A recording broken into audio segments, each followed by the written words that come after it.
Thanks, ladies and gentlemen, for joining us on this edition of The Inside. I am Babla Jonathan.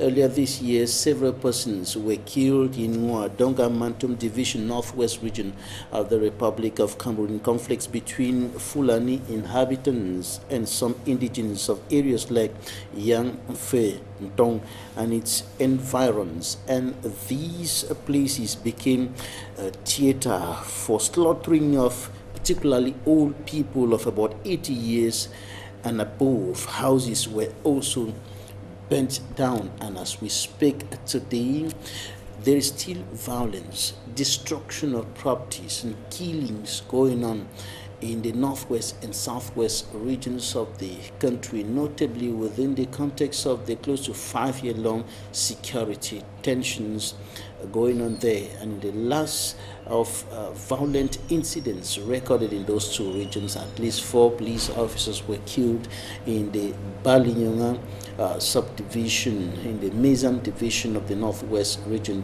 by armed men in Mua. The situation has practically returned to normalcy. The cohabitation between the Fulani indigenes and the other inhabitants of the village has returned to normalcy. Now we want to go back to see what happened and how the elites, how the administration and the population succeeded to bring down the tensions, and how that can be extrapolated to the rest of the 2 English-speaking regions in view of restoring normalcy. Stay with us and meet our guest in some few seconds.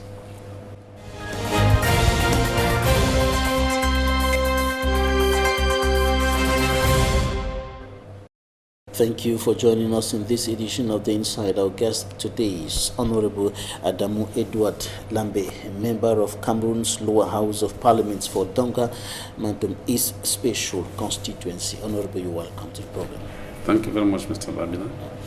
All right, we begin in your constituency, the Donga Mantum East Constituency. What is the situation there now? We know that earlier this year there were deadly conflicts between some Fulanis and some indigenes of some of the villages within that constituency, which led to the death of several persons and several houses burnt down. Let's just step back a little bit to look at what happened. Okay. Well, I think at the moment we will say that there's relative calm there compared to those early days of the violence.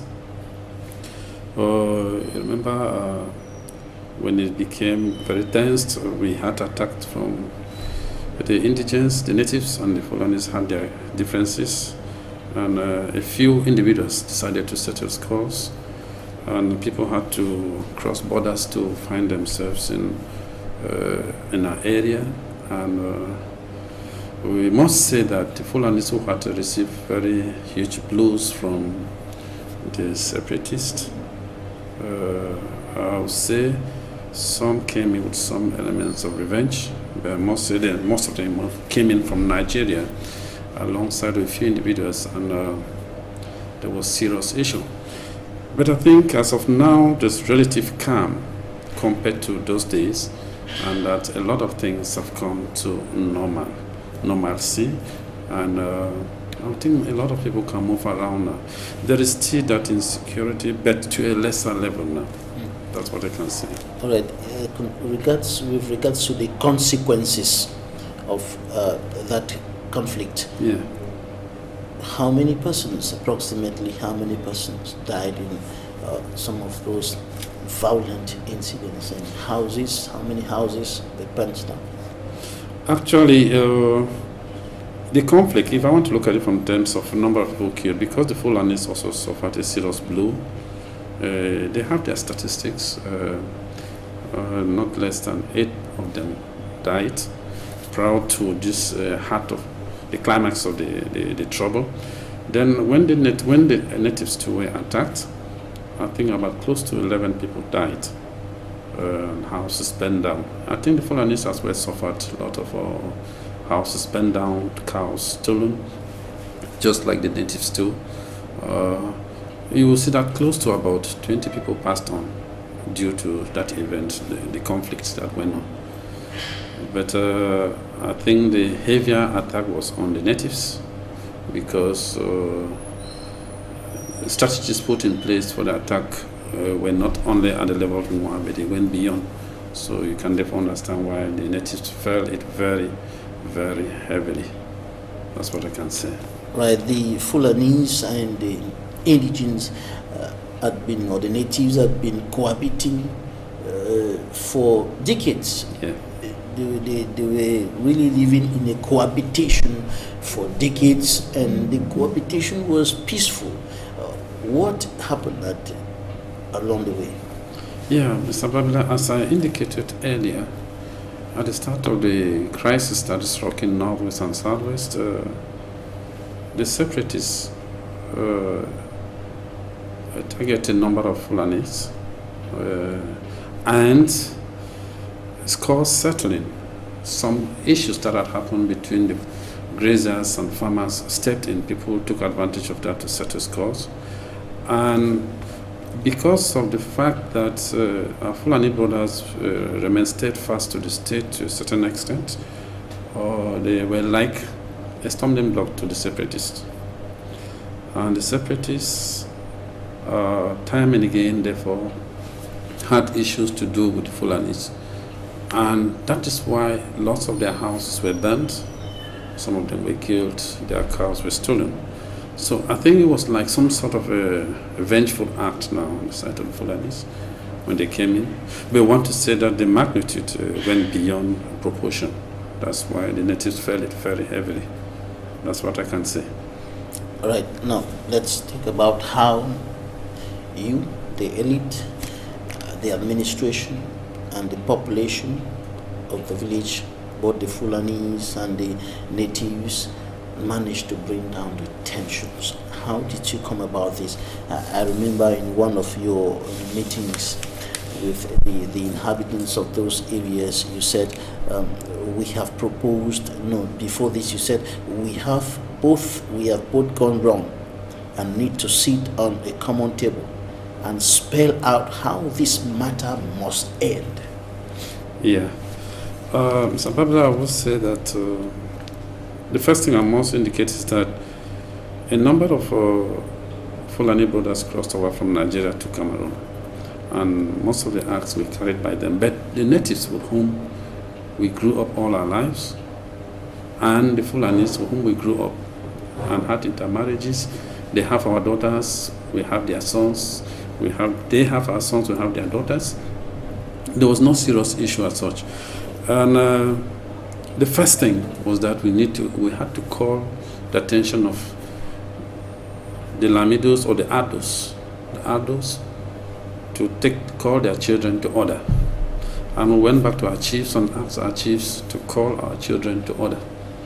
So the first thing was we had to recognize the fact that we were born alongside the Fulanis. The Fulanis had lived all their lives alongside us, and we had to live as brothers and sisters. That was the starting point, that nobody was living in our subdivision because of the conflict. Let me open a bracket there to say that your name, yes, Adamu, speaks something about that peaceful cohabitation. So, Babila, I may say that I was even used, when it came to party issues, I was found like a candidate because I happened to have grown up with the Hausa family. May his soul rest in peace, late Malam Sani, who was my late father's friend. And I speak Hausa, I speak full day as well. And I'm a native, I'm a Christian. So you see, we've had those cases of intermarriages, of half people being named after our father's friends. That's why we find names like Adamu, you have Yerima, you have Ali, you have Musa, who are not Muslims, they are Christians. So that's alone. When I meet the Muslim family, I'm their son. When I go to the natives, I'm their son. So we met this, we'd have to drive this into the head of our people to understand that we are bound to live as one people.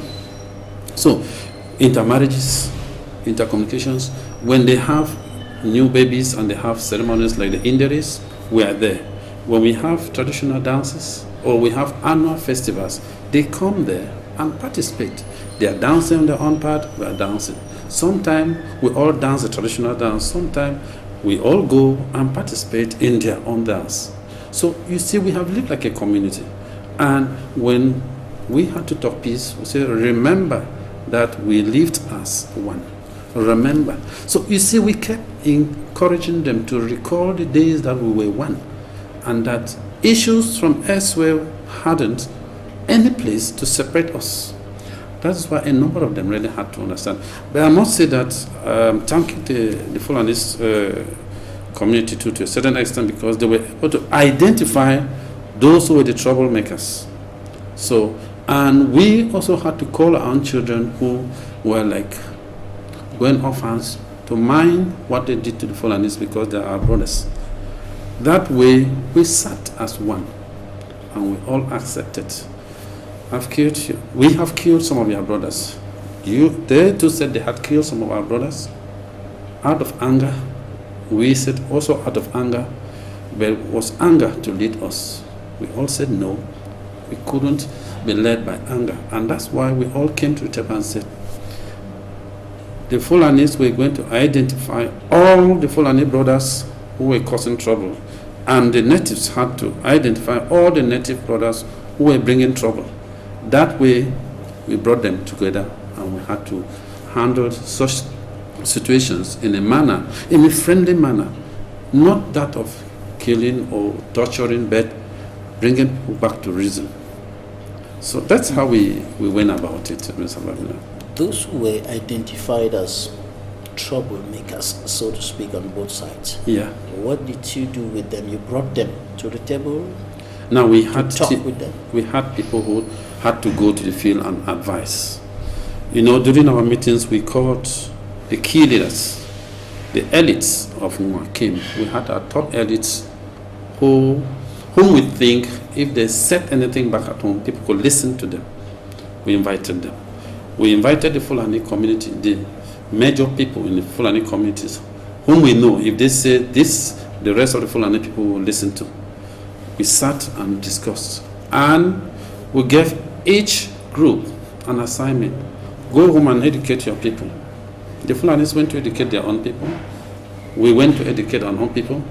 Now, the terms of the agreement we had in Yaoundé, we gave them a copy, but asked them to read out those copies to the people without necessarily giving them the copies.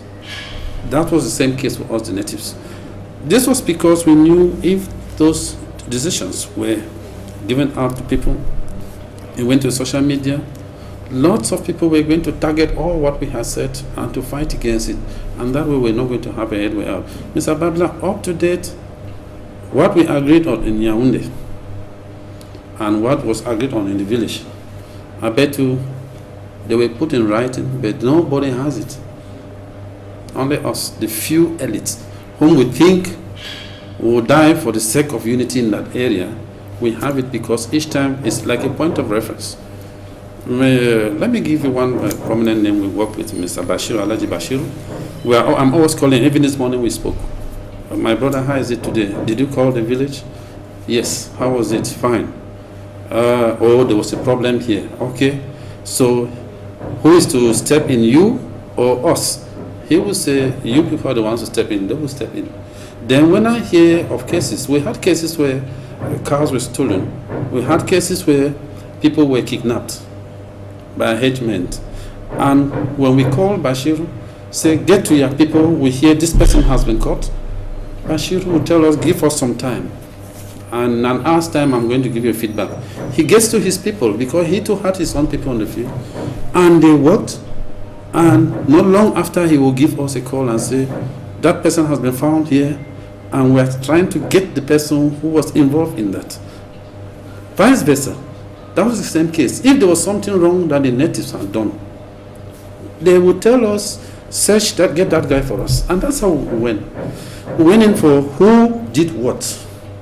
And we had the reconciliation term. It was not that of punishment. Can you stop this? If you know you can't stop this, we're handing it to the military. so that justice should be carried out. And we realized that was another way of trying to re-educate our people. I'll give you a simple example. There's one neighboring village called Sabongari. In Sabongari, there's a village called Si, where the Fulanis were in the numbers and the natives were in the numbers. One native was killed, and I think because of some squabbles between the headsmen and the farmers. And unfortunately, anger had attained a certain stage to the extent that the first Fulani boy that came around was also killed. So it was not like we were going to be killing each other. And we called the attention. We had to call the chief of that village, call the natives, the men people who were there. Because in all the villages, we've tried to have people whom we can count on. Opinion leaders. Yes, who give us vital information. Mr. Babla, I will tell you that sometime from 4 a.m. or 5 o'clock, my phone is constantly on because I'm calling the village, calling the various people in the different villages. How did we sleep? Last night, how was it? Is there anything? Because we want to find out if there is any issue, we want to relate it to our Fulani brother, find out if there is any issue concerning our people, this thing has been reported here or there. Each day, I must call the village from 5 a.m. to about 8 in the morning. I must making calls. I'm receiving calls or I'm making calls. And that's how it went on. The Fulanis were doing theirs, we were doing ours. And by afternoon, we had to discuss on phone as well. How was it with your people? They will narrate their own story, we narrate our own story. Okay, the way forward is this. And we were able to send people to the field to go and talk to those hardened people who will not like to listen. I had to go to the field myself. I went to see, I talked to the people. We can't live by fighting. I've lived with these people for long. We have to live as a family. Back in Nwa. Even when one of our mothers was killed in Faye, during the burial, I was there, and I said, there's no good death, there's no bad death. This person has made a mistake, we don't need to return the mistake. So let's forgive our brother, the Fulani brother who had done the killing, for what he did. Unfortunately, he didn't plan to kill, but it happened as such.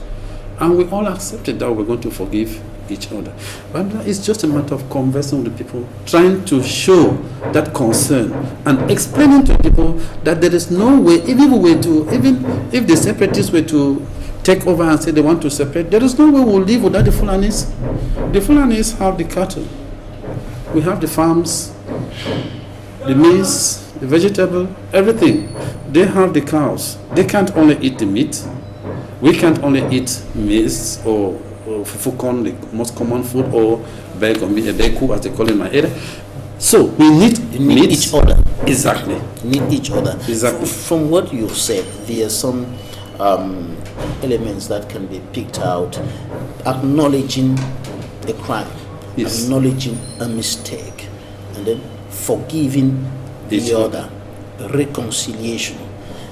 Now, was it easy to have these people on both sides accepting that, okay, we committed a mistake here, we committed a crime here, accepting that I should forgive the other person who is on the other side, accepting that we should come together in reconciliation? Was it easy to have this coming up? Okay, I think one of the strategies we used, which we think could also be used elsewhere, is to ask the people if they think they're stronger than the others. When there were several attacks, I remember I discussed one of the elders. I said, okay, my brother, should I allow my people to take to the streets or to get their guns to or get their cutlasses and come out? And let's see who will win. He said no. I said, good, that's to tell you that, tell their people that what they're doing is not good. And vice versa. When we tell our people, where you are, you don't have any gun. You don't have ray machetes on which you can fight. Do you think that if the Fulanis were to step in with all the arms they have, for example, or their own knives and cutlasses or machetes, do you think you'll be able to withstand them as an individual? Because they will not come for all of us at the same time. They will come for individuals. They will surely say no. So why don't you think we should speak peace? So all of us have weaknesses. We know the state will always come in to make sure peace reigns. But at that time, anybody they meet on the field could be a potential danger and they could eliminate you. So why don't you think that we should avoid a situation where the Fulanis or we will be killed because we're fighting our brothers? So there are many ways of trying to explain to our natives.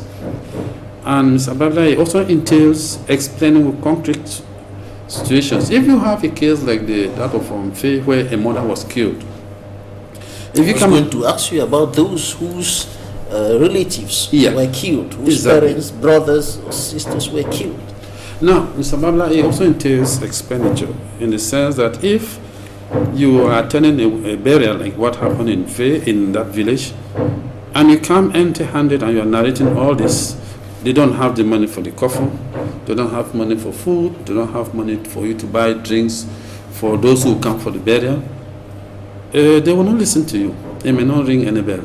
But if you were to say, like was the case, I took the divisional officer for Ngwa, I pleaded with him, and the commissioner for Ngwa, and the Lord Mayor of Ngwa, who has been playing a very vital role in trying to explain, we all win as a team for that burial. The fact that the deal, the commissioner, the mayor, and the MP came for that mama's burial meant something to those people. And I don't want to give the exact amount we gave to the family to take care of the burial and forget about it. If there is any other issue, tell us. Mr. Babla, you know, when you put it in that manner, they can listen to you. They know that you have felt their pains and you are still ready to stand by them in case of any problem. And we always tell them, in case of any problem, do not hesitate to tell us early enough. Get to the deal.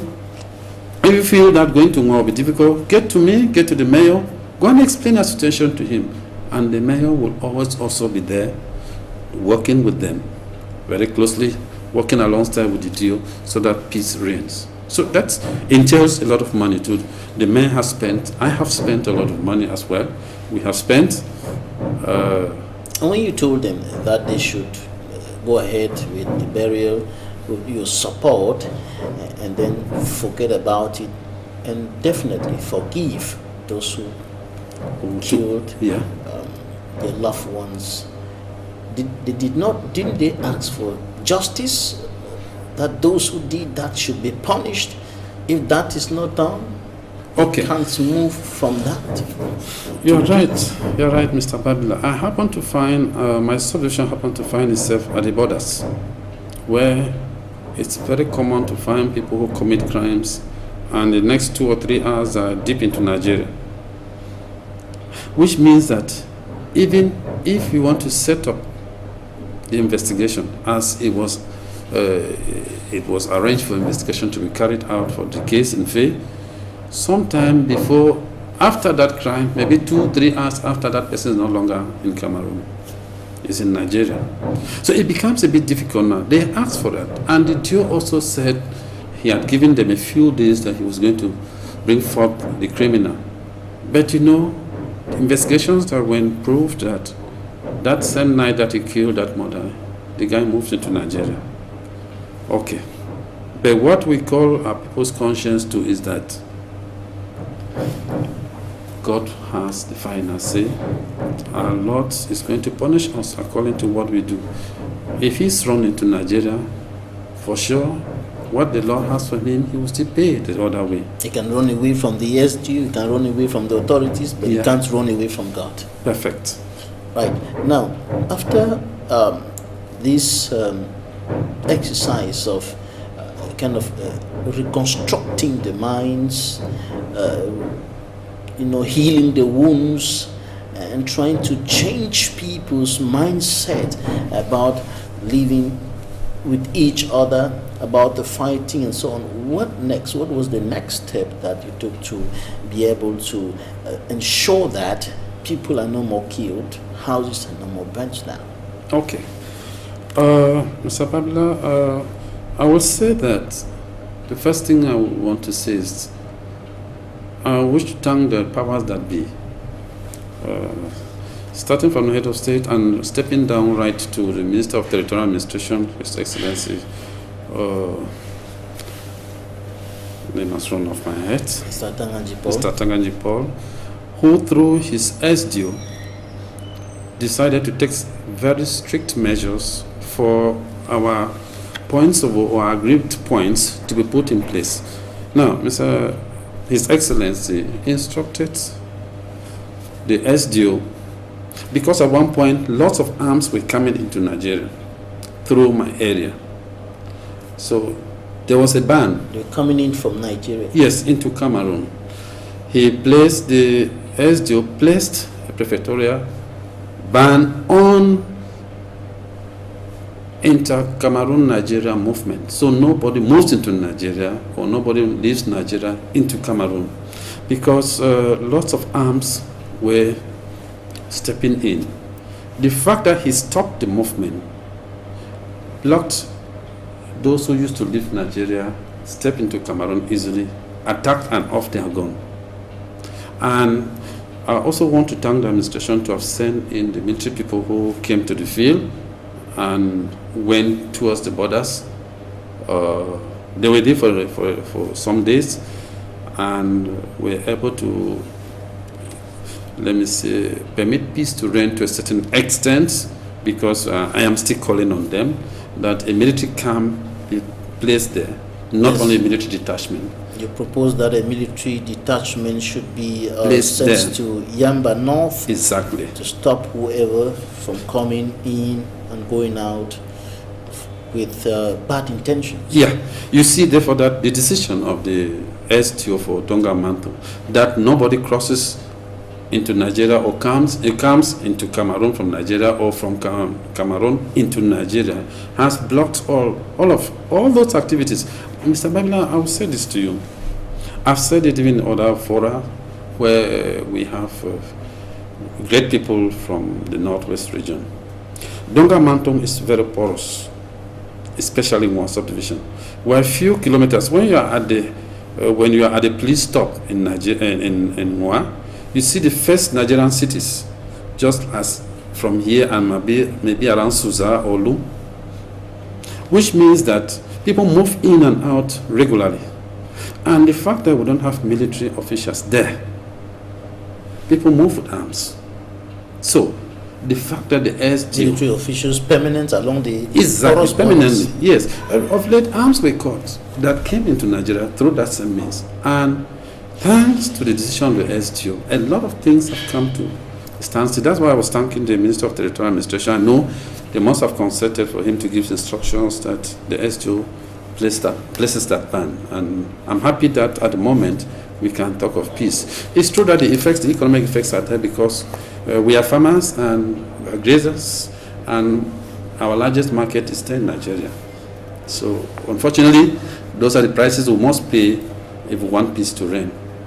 So I think lots of people have worked. The elites, I want to thank the elites a lot. I will not want to call names for security reasons, but all my elites stood as one. Mr. Babila, one of the things you must accept if you want peace in any of the areas is that the elites should stand as one, that this will not happen. Let me give you a simple example. At one point, the separatists said they were going to use Mwa as their training ground. And during the time we were having the several meetings, we said, okay, if two elephants have to fight, then grass will have to suffer, and the grass here are our people.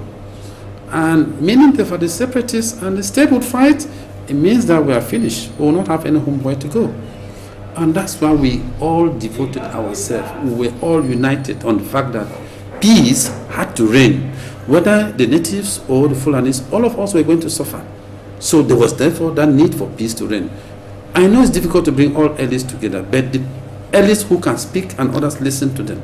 If they take the forefront and the Fulanis take the forefront and they speak, I bet you peace will reign. Peace will reign. Yeah. Now, we'll go to the newsstands and we're going to take a look at what the newspapers reported this week.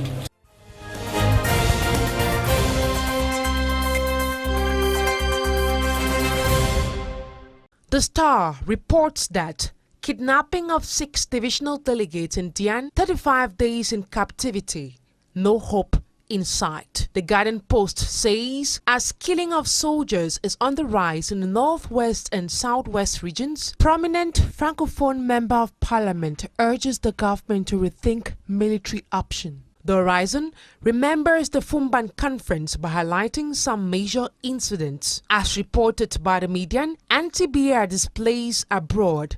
Swiss police fired tear gas at Cameroonian protesters. According to breaking news, BAS defy Swiss security to stage anti-BR demonstration. As reported by Cameroon Insider, political agitation in Geneva. Swiss police botch planned protest. The Watchdog Tribune reports Geneva, 12 anti-BR protesters slammed prison sentences. The Voice Weekender says Honorable Nuran Futsing, police bafflesome brawl, lawless looks, lawmaker. Meantime, the Herald Tribune says harassment of opposition member of parliament, nationwide clamor for severe sanction on overzealous policeman. The Guardian Post exclaims Cameroon Renaissance Movement political party announces another mega protest in Yaoundé. The Post Weekender reports MPs call for auditing of uncompleted projects, sanctioning of contractors.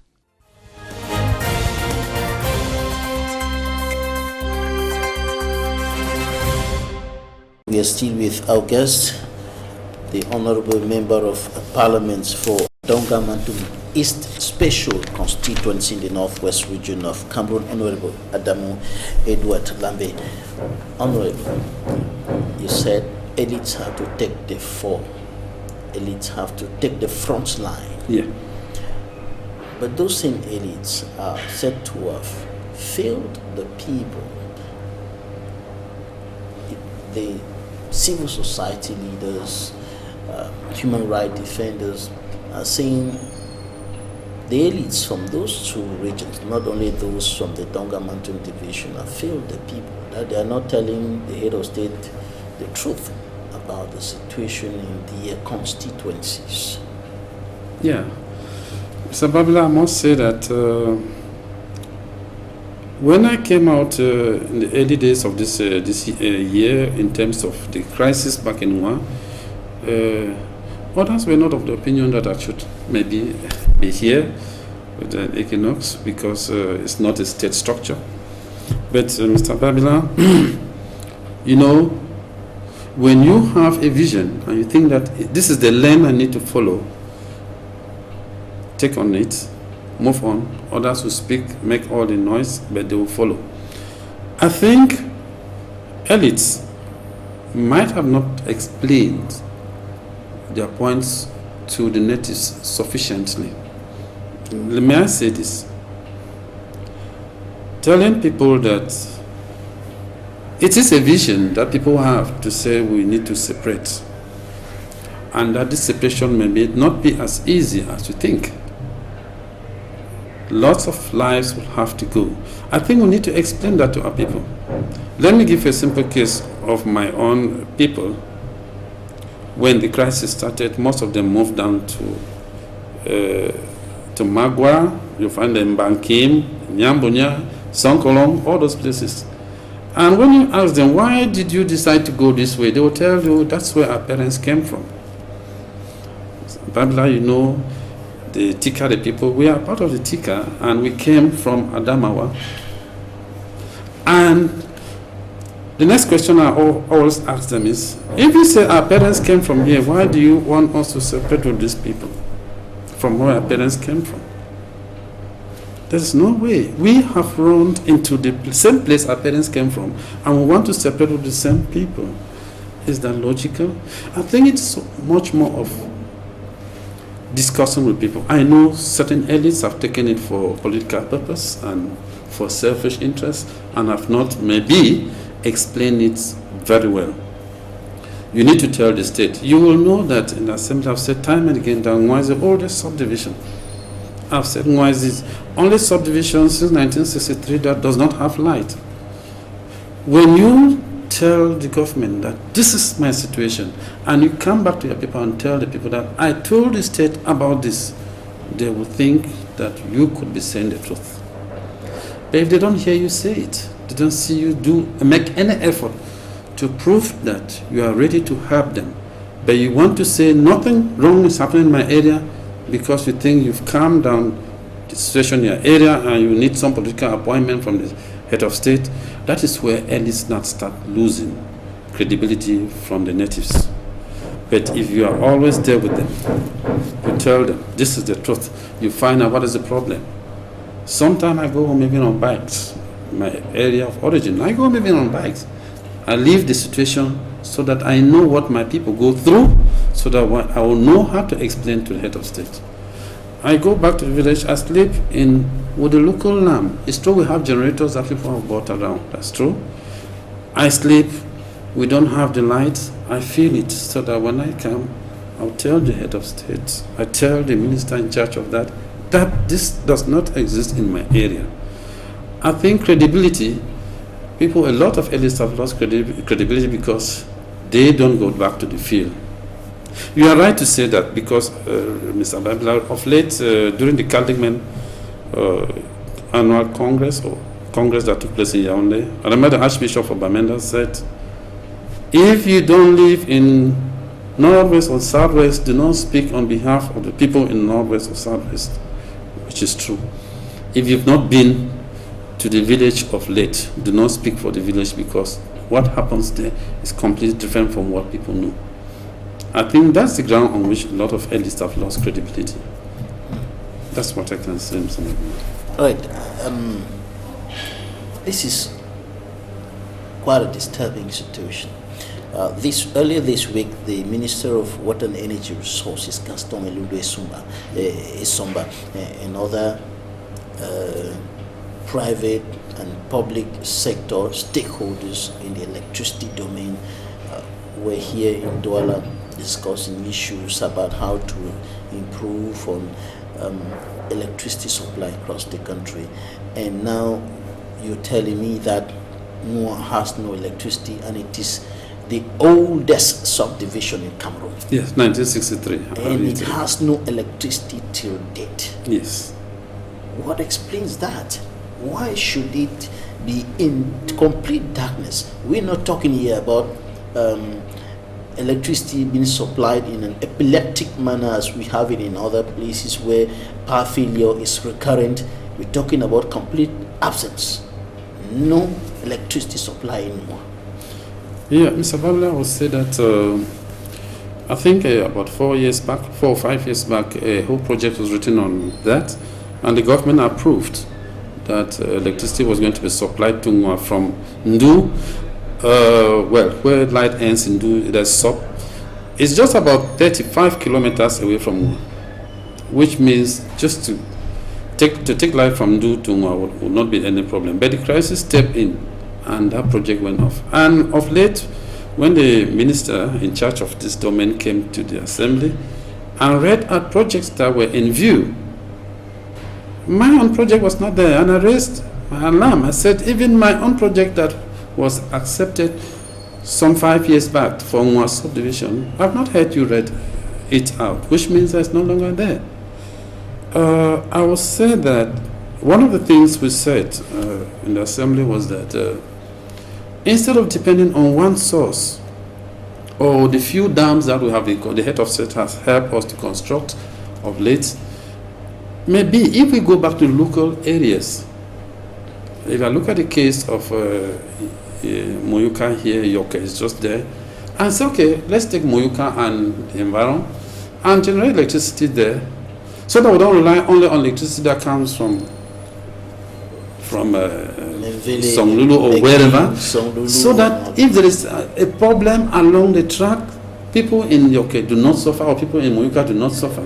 let me take the case of Kambe. We used to have Chua Chua. Chua Chua was a waterfall, and it used to generate electricity. What we tried to propose was that let them, to a certain extent, privatize, so that people can set up electricity that can take care of Kambe and the environment. And if you come to one, there's a big waterfall that can be done as well. You do it there. Don't only wait to transport electricity all the way from Songlulu, from Mendele, from wherever, and take to, because transportation is quite expensive. Production is no problem. Then how to transport it to where the consumers are is very expensive. The minister acknowledged it. That was very expensive. And there have been studies over the years indicating that the Menchum Dam alone could generate electricity that will supply not only Cameroon but other Central African countries. Not only Menchum Dam. There's Kassina, there's Menchum Dam, there's Aderi, there's also one of these. You hear we say Donga Manto, the Donga Manto, the Manton River, even the Donga River has the possibility of generating a lot of electricity that we can sell into Nigeria. That's what we're trying to propose. Well, we know the minister listened to us. We hope something to be done in that direction. Instead of relying on a few dams, why don't we create small dams elsewhere to satisfy ourselves and feel at ease? Right. Earlier you said that because of the porous borders, yes, that Cameroon is sharing with neighboring Nigeria around the Donga-Mantum division as a whole, there are lots of guns and other ammunition that are moving into the country from neighboring Nigeria. What is the immediate consequence of this illegal trade, illegal movement of guns and other ammunition from neighboring Nigeria into your constituency? Mr. Babila, at the beginning of the crisis we have in Northern Southwest, if you saw the type of guns the boys had, they were the guns we use. You are from Bali. The guns we use for our crowd, what we used to call in the local language as chapboom. Okay, local arms that were manufactured by us. Mr. Babila, if you see the separatists nowadays and look at the arms they have, Mr. Babila, I'm sure that some of them are even more armed than some of our military. Because you look at the sophisticated arms they have, and with the technologies they have developed of late, Mr. Babila, I bet you if the borders continuously left porous as it is, I fear that almost all those villages in Northwest will be flooded with arms. I mean, especially from Mwa. I'm talking of my own constituency. Let me give you a simple example, Mr. Babila. About 2 months ago, one gentleman left Nigeria with a speaker. Luckily, one of the military man who takes care of Savongari was on guard. He came with a speaker. He was transporting that speaker. He said that speaker had to be taken to Kumbu. And Mr. Babila, luckily, this strong military man insisted that he wants to see what's within the speaker. Mr. Babila, I bet you what came out of that speaker. You had one of this AK-47, you had rocket launcher, you had even rockets within, things that were used. You had bullets in large quantity within that large speaker. That was just the one that was caught. Mr. Babila, we don't know how many have already come in, how many are on their way, if the borders are still left porous as such. So, it is not strange to hear that this person has a gun. He says he's going to fight. I think during the disarmament with our brothers, disarmament in the sense of making them know that there was not going to be any war between the Fulanis and the natives, that we're going to live as one. You hear people will say that, no, if the Fulanis are armed, then we'll have to arm ourselves. If the natives are armed, the Fulanis say, then we need to arm ourselves. And where is the market? Market is just about 3 or 4 hours trekking from Mwa to Nigeria. And sometimes those guns will not end in one subdivision for sure. They will go beyond. So I think one of the things I'm thanking the administration is the fact that the SDO stepped in timely and said no movement between Cameroon and Nigeria in Donga Mantle. I think for now, there's going to be some peace while they fetch those who are having the search around and see those who are having guns and take them, book them down for whatever punishment. I think that's the basic truth about it. But like I keep saying, if nothing is done in Donga Mantle, especially in Nwa, whose borders are porous, if nothing is done, I fear that most of the villages in Northwest, look at how firm Kumbu stands when it comes to the separatist activities. We see most of the arms will not leave Manfi and come to Kumbu easily. The arms will for sure leave Nigeria through one subdivision. Either they're coming through Ntong, or they're coming through Luz, or they come again towards the borders with Adamu region, and they come through Sonkolong, and they come into Cameroon. So, the part of Sonkolong, Sabungari, there is a military base there. Now we are pleading that a military base be sent to Ntong and Tim, because that's where it's more porous. When you leave Gembu, which is Nigeria, Sadona local government, you step into Ntong, you step into An, movement is people move the way they want. Not something needs to be done at that borders. If not, the whole of Northwest will be flooded with arms. Unfortunately, I'm saying this. I said it even when I went to the assembly, as I mentioned it there.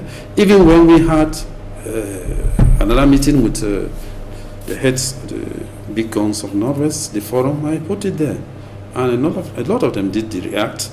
And I think the decision that movement between Cameroon be banned in Donga Mantle must have come from there, and I think it's a good thing.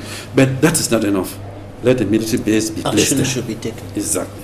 Now, as we talk now, probably we can quickly make a link between some of the violent incidents that have been recorded not only in the Northwest, but extrapolating or extending to the Southwest region to some of these issues which are raising concerning the porous borders between Cameroon and Nigeria, and the illegal inflow of guns and other ammunition from neighboring Nigeria, and the guns now going from one village to the other within the two regions. Incidents of violence have still been recorded at close intervals of time. People killed, soldiers, civilians killed, properties destroyed, and in one of the last of such incidents, at least 4 police officers were killed in Balinyonga by armed men.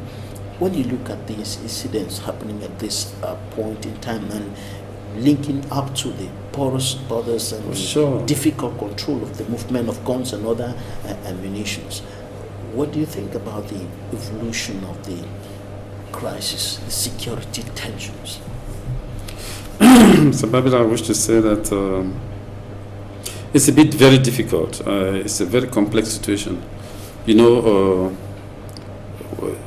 Yesterday on reading the newspaper, going over captions in newspapers, I saw somewhere where the newspaper said prominent French-speaking individuals are asking the state to reflect on the military option if they could not think of some other option. And I was like, well, it's a bright idea. All the options are good, but we need to be very careful as well.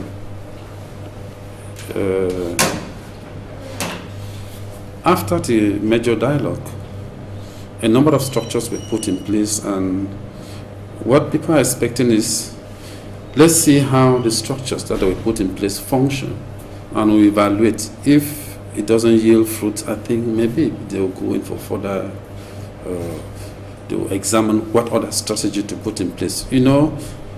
Northwest and Southwest finally just had their public conciliators. Independent public conciliators. Exactly. They had them recently installed. and the structures put in place for the decentralization, they want to see how they function. We don't expect much results at the beginning. It's quite difficult, you know. The results may not be so prominent now.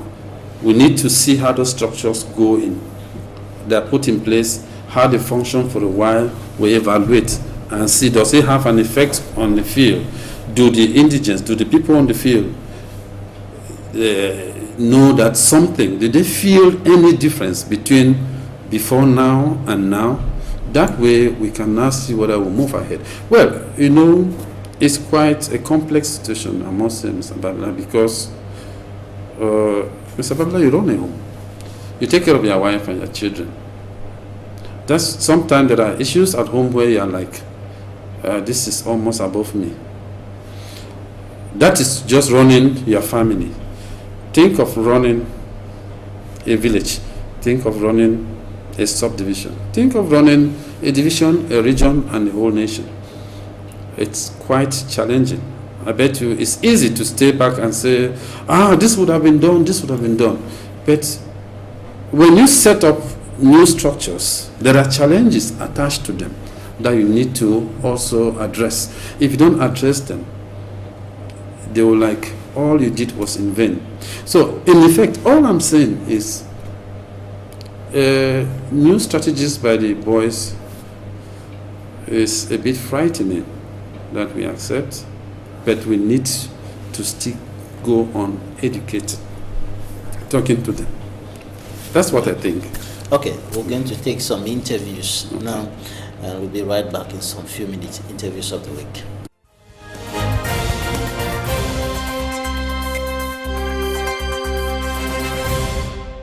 The owner of this vehicle has transformed the seats of the vehicle into petrol, to stock petrol, to transport petrol, so that at our checkpoint it will be very difficult to determine if the vehicle is transporting petrol. So it was thanks to information given to us by willful Cameroonians that we were able to track this vehicle. So in the course of the struggle, we were unfortunate that we did not arrest the owner of the vehicle, because he profited from the nature of the route to abandon his vehicle and took refuge into the bush. Mr. Kome, I'm in Garute, Bonaberi. We have problem of parts. If you can look around, you see potholes everywhere. We have rainwater everywhere. So for the car to enter in this park, we are facing challenges because of these potholes. And another problem we are facing is the method of loading cars when we are in the park. People are loading cars at the roadside. It makes for passengers to come down. We don't always have passengers because we are the last bus stop. We are the last people here.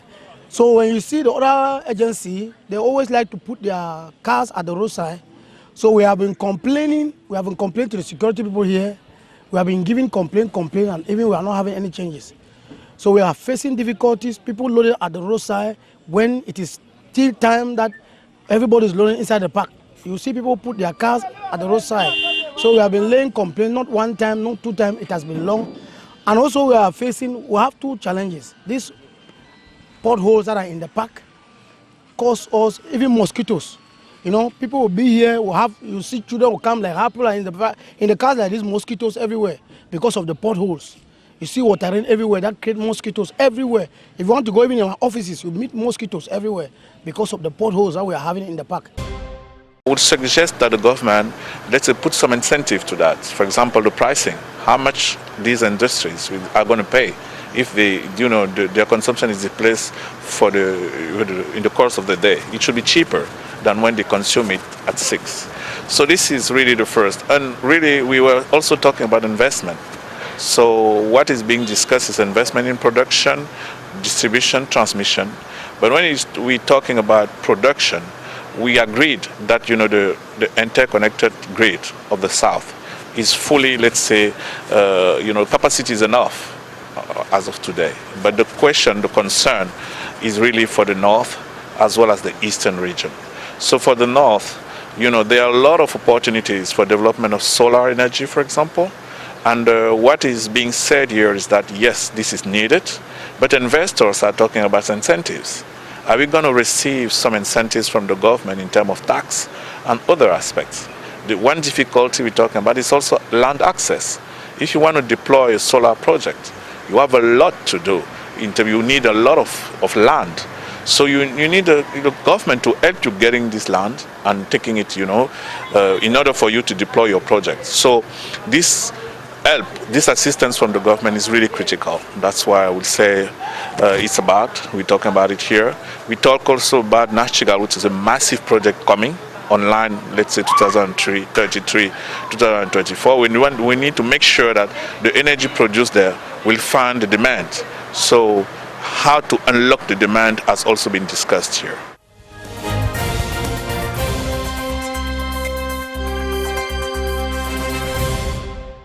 You're welcome back. Honorable, you said earlier that in efforts to bring down the tensions in Moi, as far as the conflicts between the Fulanese and the natives were concerned, you brought the people together on the same table, and you also sent people to discuss with those who can be qualified in quotes as troublemakers, and with all of that, you succeeded to restore some relative peace. Now, how can we extrapolate that to the rest of the two English-speaking regions? I'm talking about the Anglophone crisis as a whole. How can we extrapolate that to be able to have a similar result across the board? Well, like I said, the first thing is let the people have confidence in their elites or in those whom they think can lead them, so that when they come to the field to talk, they should be able to speak and the people listen. I think let me take a simple example. If you take, Mr. Babla, if you go to and tell my people that if you stop this, they may not listen to you. If somebody who had been so unfaithful, who has hardly come home, and who's never with them, who hardly comes around when there are issues, when there are burials, where there are prominent elites who have passed on, he comes now to tell the people, do not listen to him. Because they are like, they don't identify you with them, or they don't identify with you.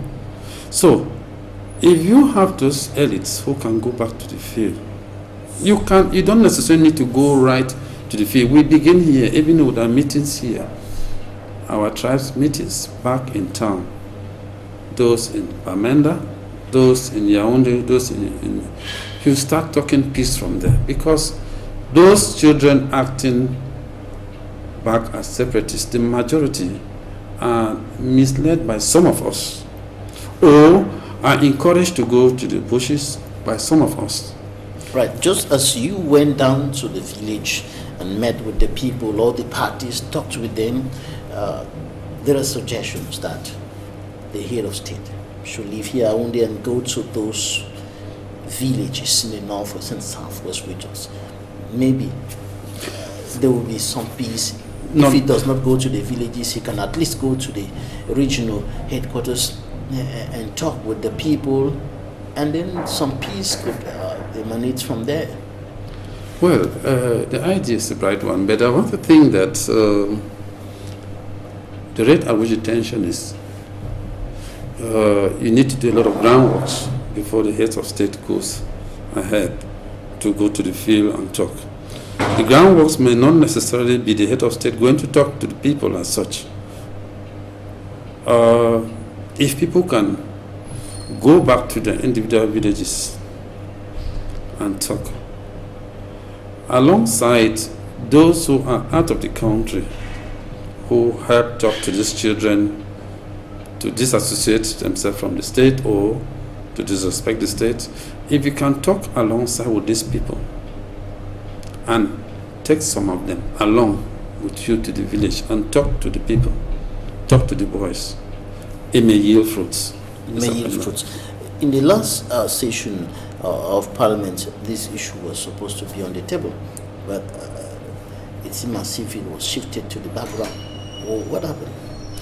Well, in the past years, there's been no efforts coming from the representatives of the people that you are, except those from the SDF, to put this issue on the table as a matter of urgency. Yeah, Mr. Babla must say that the House itself has standing orders or have internal rules and regulations that need to be respected. I think the head of state opted for a major dialogue, and the House has not yet found, seemingly hasn't found it necessary yet to step further, in the sense that the structures that we agreed at the major dialogue have just been put in place. Why don't we exercise some patience and see if the structures yield the required fruits or not? If not, we risk finding ourselves where we take a decision that will have to go this way. We haven't implemented it. We're going in left again for some other decisions. I think the idea is that we see how the decentralization functions. We see how Northwest and Southwest has a special status, because what we've been trying to find out is the speciality in the special status of the Northwest and Southwest. We see how it functions, then we therefore see if it's satisfying or it isn't. The head of state who has decided for decentralization cannot automatically call it off immediately and say, okay, let's take on this because seemingly it's not working. You need to put the structures in place and give them some time. They are new structures. They must have challenges. And when they have challenges, we'll see how to move alongside with some of the challenges, and we'll see those which we can rectify. Then we see whether they yield the fruits or they don't. If they don't yield the fruit, we can think of something else. We are just 1 year away from when this decision was taken. And if we are going in for some other thing again, Mr. Babila, is just like we're dancing forward, we're dancing backward.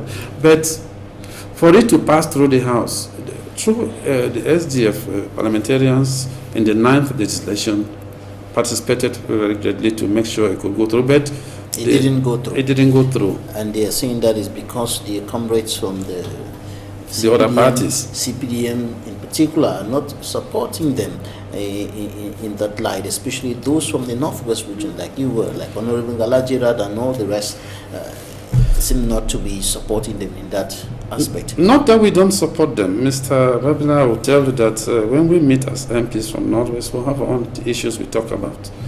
It's not me to say it here in public, but we have our own things we talk about. Let us wrap up this edition of the program in some few words on this land tenure issue, land tenure laws in the country with regards to foreigners investing in the country, owning land in the country. This is one of the issues that was raised at the National Assembly during the June session, but you seem to be in some sort of a disagreement with some of your colleagues MPs over this matter. In some few words. Yeah, well, I think mostly not my MPs from as such, but some few individuals from my area of origin who thought that why should I mention Douala instead of mentioning Nwa all the time. Well, as MP, I'm MP for Nwa. I stand for the Nwa people, but I'm MP for the nation at the same time. And if I find that something's happening somewhere that may lead to problems tomorrow, I need to raise it. Well, I did say it that aliens are building much in Cameroon, but seemingly they don't know what the laws are when it comes to building. They need to be informed so that tomorrow they don't have problems. Problems is that, according to our laws, for you to own land in Cameroon, an alien to own land in Cameroon is a whole procedure. And for you to sell the land, if you are living in Cameroon tomorrow, for you to sell the land, the presidency needs to give you an accord that you sell the land before you do. But so we need to know about it. And a lot of people need to know about that. That's what I call the attention of the minister to that fact, that we need to make this known to everybody so that if we are investing, we are encouraging people to invest in Cameroon, that's true, but they should know that these are the modalities. Honorable Adamu Edward Lambe, member of Cameroon's Lower House of Parliament for Ndonga-Mantum East Special Constituency. Thank you for your time. Thank you very much, Mr. Babila. Thank you, ladies and gentlemen, for staying with us. That's it for this edition of The Insight. Goodbye.